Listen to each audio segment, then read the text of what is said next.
Whether it be having a great evil one in your story, or saving the world, or having a love triangle, there are a lot of tropes that exist that you might run into as you're writing. And a lot of people hate these tropes, but I think that you should actually learn to love them.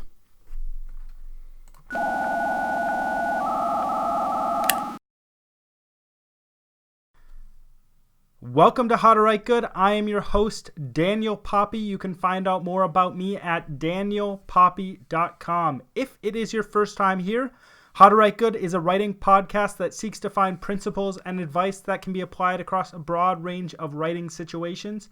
If you've been here before, don't forget to subscribe, hit that like button below, and share. To start off this episode, I'd just like to ask you a question. I'm actually asking you the question, and I do want to hear answers. What do you think of tropes? If you don't know what a trope is, it's something that just shows up again and again and again in a story, in a game, in a book, in a movie, whatever it is. So there are duels in westerns, the dark world in horror movies, a villain who is absolutely evil to his core, or a villain who had a hard childhood who you suddenly learn is actually likable in some way. There are cities in thrillers, there are rivets and steel walls in science fiction. Every genre has its trope. And even if you think that there aren't tropes in your genre, after reading a few books, I could pretty much point out the different things that happen again and again and again, or the different things that are used again and again and again. Even literary fiction uses tropes. People just don't want to admit it. So some people hate tropes, but I've actually gained quite a fondness for tropes. And I've gained a fondness for tropes similar to how I've gained a fondness for vacuous pop music, okay? So I'm not saying that tropes are as bad as vacuous pop music, but maybe they're in the same family as vacuous pop music. And I think that in the same way you can find value in bad art, like I've talked about in the past, you can find value in vacuous pop music, and you can find value in tropes that are overused to the point that they make you nauseous. And I definitely think this is the case. One of the reasons I've fallen in love with tropes is because I've opened my eyes to realize that inspiration can come from anywhere. Like I said, inspiration and good ideas can even come from bad art. First, we need to ask a couple questions. Why do tropes exist? And do they serve no purpose at all? Or if they do serve a purpose, what is that specific purpose? So the first question, why do tropes exist? Well, I want to take a broader perspective on our world in general and think about our world and how we function within that world. And if you've been with me in this podcast for quite some time, you've probably heard me talk about something similar to this, but tropes fit into this structure as well. So when we are living in our world, we must do certain things because of either our world or how we are ourselves, okay? We interact with the world based on who we are and what the world is. So we must eat. We must work to get food, or to get money, to get food, to eat. We must drink. We must sleep. If we have a family, we must do certain things in relation to that family. And these certain things we do are related not only to our world, but also to how we function within that world, if that makes sense. Okay, we are bound by a body. We do have limits on our physical body. We have limits on our physical body, and we have limits on our intellectual capability. We cannot make things appear out of thin air. We must build in a different way. We must follow logical structures to get to building something, right? I can't build a house from the top to the bottom. I must build from the bottom to the top and start with a good foundation. Otherwise, that top part of the house is just going to fall and it's going to shatter. And I'm going to have to admit there are actually rules to the universe. If you're someone who is very shy, you're not going to go out in the middle of a huge crowd and make a big speech. You're going to actually have to work up to it. It's going to take time. You have to go through this logical sequence of learning how to make a speech in front of a huge group of people. Otherwise, you might actually puke on stage, as some people do. So what does this have to do with story writing? What does this have to do with writing? What does this have to do with storytelling?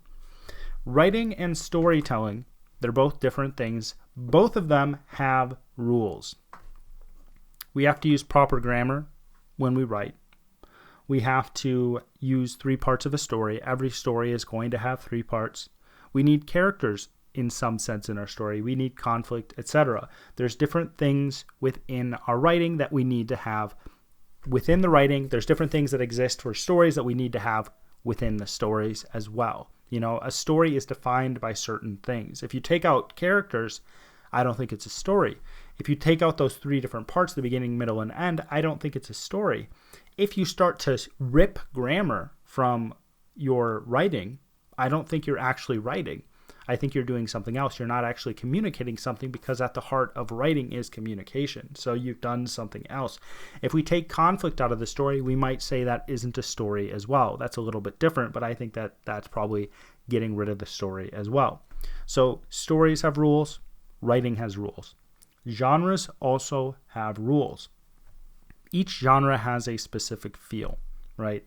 Sci-fi, like I said before, somewhat humorously, has riveted metal walls, and you know that. You feel that. You know how sci-fi works. You know how it feels. You know what it looks like. These rules are what you might call tropes, and the more specific you get in your genre and subgenre, the more tropes you're going to see repeated. If you have a space odyssey, you're probably going to have a spaceship of some sort, so you have to function in that way. You have to have a sense of scale within your story. If you have a space odyssey, it has to feel like this character has gone extremely far. It's likely that you have to find certain things that are unique in that story, similar to the original Odyssey that was told by the ancient Greeks. Odysseus went on a trip, and he saw all these weird things and these different things, and he grew when he went on that trip, and the same thing would happen in your space odyssey as well. These things are tropes. These things are things that repeat themselves again and again and again. If I want to have a fantasy epic, it's likely the case that I have a big bad evil in that fantasy epic. Now, I can depart from that big bad evil in the fantasy epic, but I do not have to.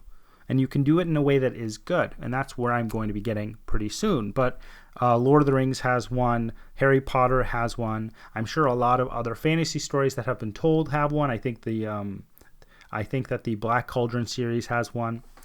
And the fact that these things exist within these stories to give them a specific feel is one of the reasons I like tropes. Tropes express a very specific thing. Okay, and when I mean express, I probably mean convey. Okay, tropes convey a very specific thing. The second reason I like tropes is because they are recognizable to readers. Readers know what they are. They are already going to take those in and understand them how they should be understood.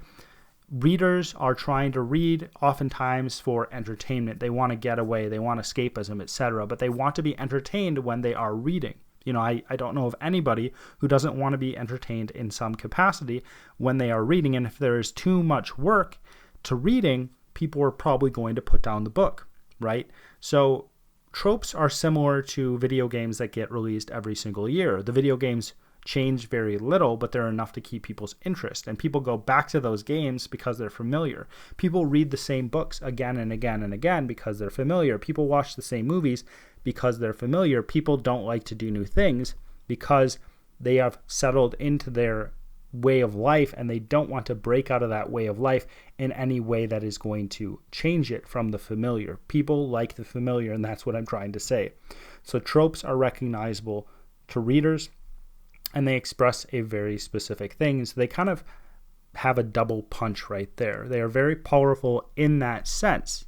Now, you might be thinking, well, why are you telling me to use tropes? I'm telling you to use tropes, but I'm telling you to use tropes in a very different way than most people think of using tropes, okay?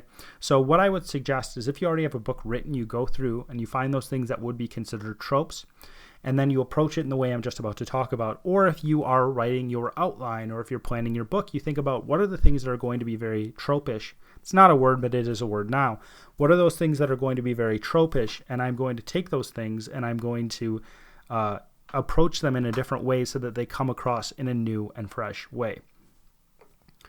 So first thing is you are going to try to understand why those tropes are so effective. because there's a reason they exist, right? They aren't just out of the blue. People aren't just being lazy. What happens to the writer when he's approaching writing, he's like, man, how do I write this thing? How do I explain it in a way that is the best way to explain it to that person? How can I get across this idea to that reader? And we often fall into tropes because we are lazy as well, right? We don't want to go out of our comfort zone, but oftentimes it's hard to find exactly how to express something in a different way that is better, right? If you have already achieved the best way to express something, why would you deviate from expressing it in that specific way? So they are very effective and people know what they mean. And because of that, people fall into using them again and again and again because they're useful. They're a tool in our tool belt and we can pull them out. But there is a reason that those tropes are so effective. There is a reason that they've connected to people, and it usually isn't on the surface. What you need to think about is like, what emotions are evoked when someone comes across something like this? What emotions are evoked by rivets in the walls that are steel walls, metal walls, the inside of a spaceship? What emotions are evoked by the lush, huge world that is the fantasy land? What are people trying to tap into? And what you can find is that you don't have to approach that same emotion in the same way. You connect to what emotions those are tapping into, but you also connect to what they're expressing. What are those things at their root level? What are they getting to? There are certain instances where people make a fantasy land, and there's places in the fantasy land that are very peaceful. There's different things happening in the world that are very peaceful, and you might just copy those things that are happening in that fantasy world. I think of the Shire in Lord of the Rings. It's very peaceful. It's very parochial. I think you can say that it's that as well. And it's someplace that you just feel like you want to be, and you walk around and you talk to the locals and you all hang out and you have your parties, etc. But are there other ways of expressing that? Are there other ways of making people feel that way? And I can think of a lot of ways to make people feel that same way. You could actually have a very desolate area, but you have a smaller group of people who know each other, and everybody's known each other for a very long time. And they've maintained those bonds, and they make sure everybody's taken care of. And it's this more small town feel, I guess. You could have that. You could do it in a bigger city as well.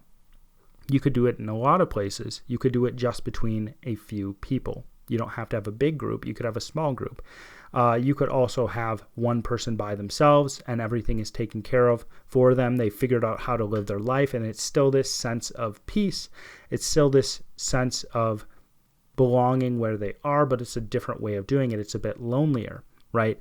And I think it's important to explore these tropes, and I think it's important to explore what you're trying to express, because it's likely that you're not trying to express the exact same thing as these tropes, but you're trying to express something different. So when you get to the heart of what these tropes are expressing and what these tropes are making people feel, then I think that you're going to see, oh, that's not exactly what I want to express. Now, it might be, but I don't think it's always going to be. So I think that's what the big thing is. I think that's why I like tropes, because they are things that have been used over and over again for a very good reason. And they're very rich in a lot of ways. Now, some are more shallow, but many of them are very rich. It's the same thing with cliches. And we need to get to the heart of why those things are so powerful and why people use them again and again and why people like them. And we can start to rebuild those tropes. We can approach them from a different perspective if we do want to use them. We can put a twist on those tropes that's going to change how they work, etc. And that's why I like them, because even though I don't think you should just plug them into your story, I think they can be a great starting off point. I think they can be something you use that is going to enrich your story. They are a springboard to greater things, and that's what I'm trying to say. So what do you think? Do you hate tropes? Do you love them? Do you think this is a good way to approach them? Do you think that they provide value, or do you think they provide no value at all? I'd love to hear your thoughts on this.